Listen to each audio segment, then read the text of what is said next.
Attaque psychique. Bonjour à nouveau. Merci d'être ici avec moi une fois de plus. J'espère que vous allez très bien aujourd'hui. Je suis Marie, bienvenue sur ma chaîne. Ces informations peuvent être considérées comme de la science-fiction ou comme le spectateur le voit le mieux, et je les publie uniquement à des fins de divertissement. Cependant, je prends mes informations très au sérieux et pour ceux qui ont des yeux pour voir. J'écris ceci le matin du 27 novembre 2024.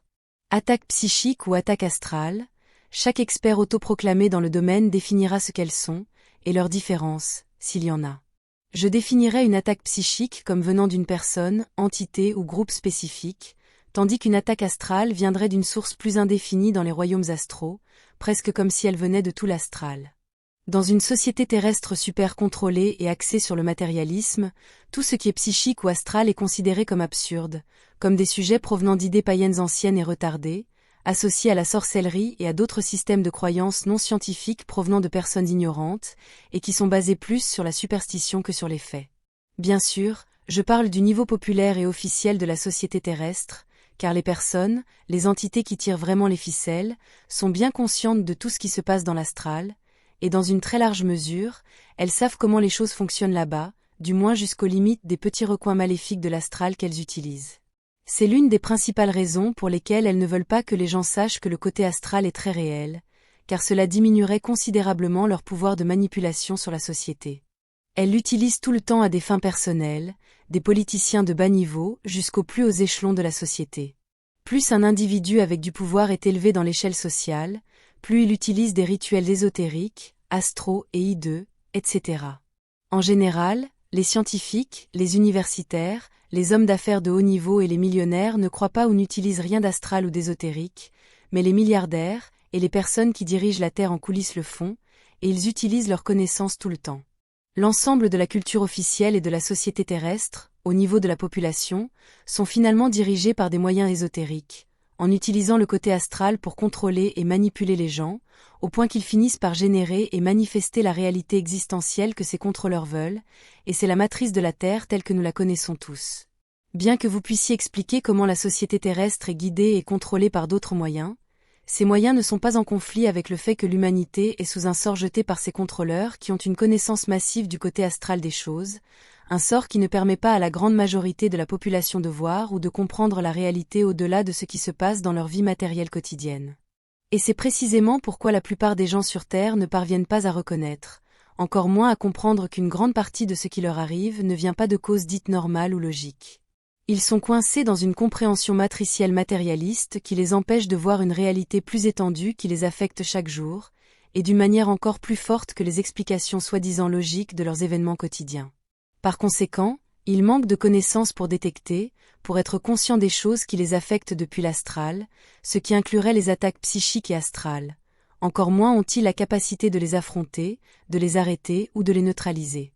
Lorsque les choses se passent de manière répétitive dans votre vie, comme des séries de malchance, des synchronicités indésirables ou néfastes, des personnes non désirées sachant mystérieusement où vous êtes, une chaîne de maladies mystérieuses et illogiques qui ne vous permettent pas de prospérer, ou lorsque vous avez l'impression que le monde s'est ligué contre vous, vous êtes certainement sous une attaque psychique ou astrale. De même, lorsque vous vous concentrez sur un objectif dans votre vie, quel qu'il soit, et que les choses tournent mystérieusement constamment mal avec tout ce qui a directement ou indirectement à voir avec cela, comme si l'univers vous disait que ce n'est pas le chemin à suivre, cela peut aussi être une attaque psychique ou astrale. Il pourrait très bien s'agir d'entités ou de l'énergie de personnes qui sont affectées par votre objectif ou projet, car cela va à l'encontre de leurs intérêts, et donc cela n'a rien à voir avec l'univers.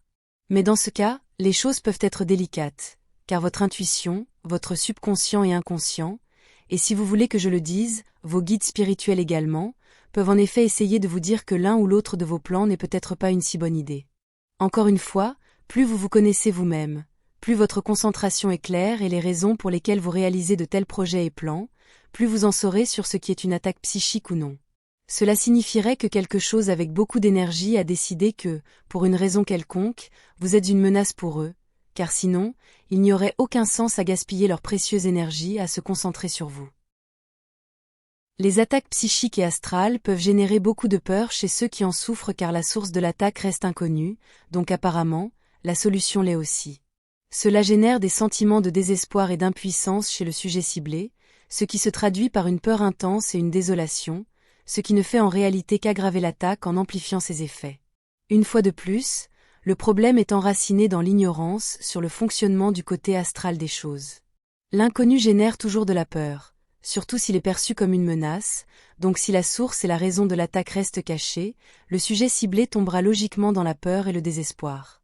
Mais cette réaction est également basée sur la mentalité de victime, car la raison des malheurs des individus est due à telle ou telle autre personne malveillante, force ou entité, exerçant son pouvoir sur le pauvre petit moi, qui est enfermé dans la perception du monde matériel, et donc sans défense contre les forces astrales complexes qui ont conspiré contre le sujet.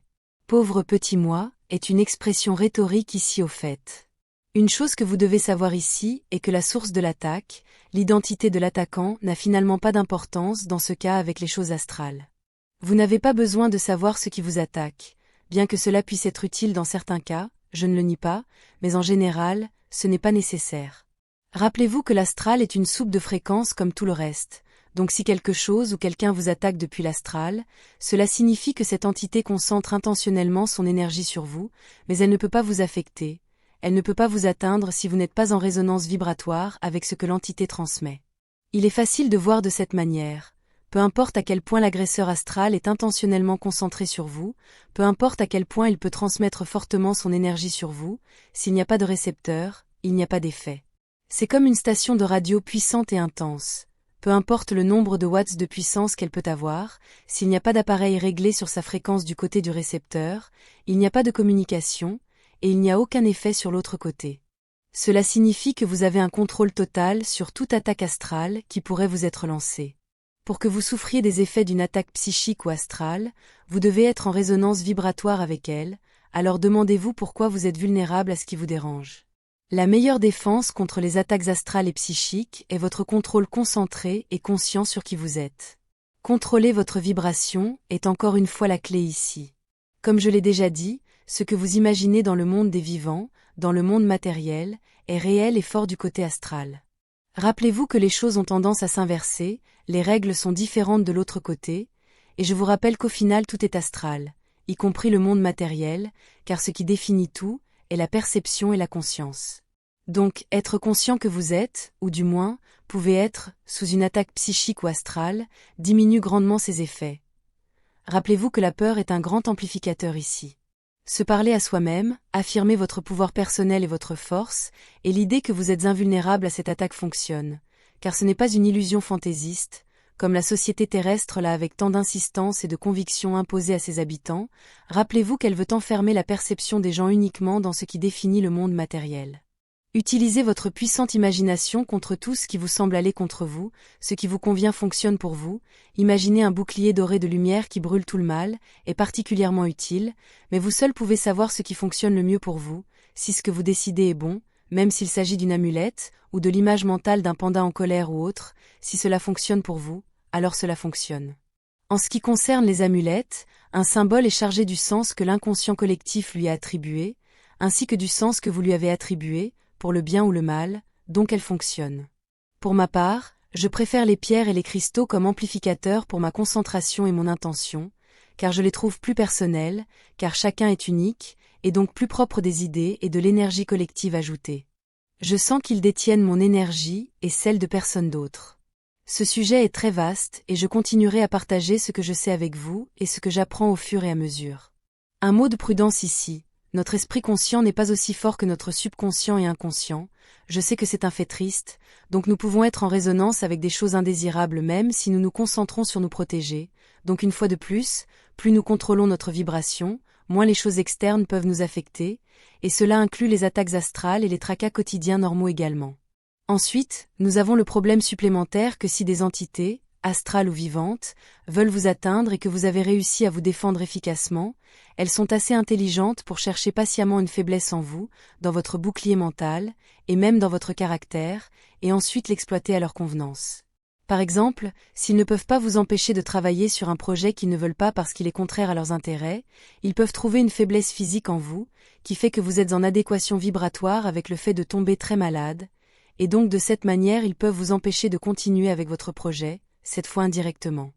La clé pour se défendre contre les attaques astrales ou psychiques est de travailler sur vous-même, sur votre structure intérieure et votre force de caractère personnel, sans avoir besoin de porter attention à ce qui pourrait être contre vous.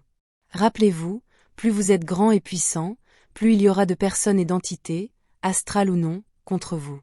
Vous ne pouvez pas les affronter tous directement, car cela ne fera que les nourrir. Tout ce que vous devez faire est de devenir plus fort par tous les moyens. De plus, rappelez-vous le concept spirituel qui est particulièrement valable dans ce cas, vous ne pouvez pas vous protéger contre quelque chose sans créer et manifester cette chose contre laquelle vous avez besoin de vous protéger. C'est une autre raison pour laquelle trop parler dans des conversations informelles avec des inconnus n'est pas une bonne idée, car vous donnez des indices sur vos faiblesses. Les langues de vipères coulent les navires, comme on disait sur Terre pendant la Seconde Guerre mondiale. Si vous voulez repousser les attaques astrales ou psychiques, travaillez sur vous-même, sur votre armure mentale et spirituelle, et arrêtez de vous concentrer sur les agresseurs, il y en aura toujours plus, mais peu importe si vous vous êtes correctement protégé. Devenez imparable, vous êtes la clé, pas quelque chose d'extérieur à vous. L'absence de peur et la résilience sont la clé. Ce sujet se poursuivra, car il est très vaste et important. Ce sera tout pour aujourd'hui. Comme toujours. Merci d'avoir regardé ma vidéo, et d'avoir liké, partagé, et de vous être abonné pour davantage. Cela aide beaucoup cette chaîne à grandir. Et j'espère vous voir ici la prochaine fois. Avec beaucoup d'amour et d'appréciation, votre amie, Marie Soie.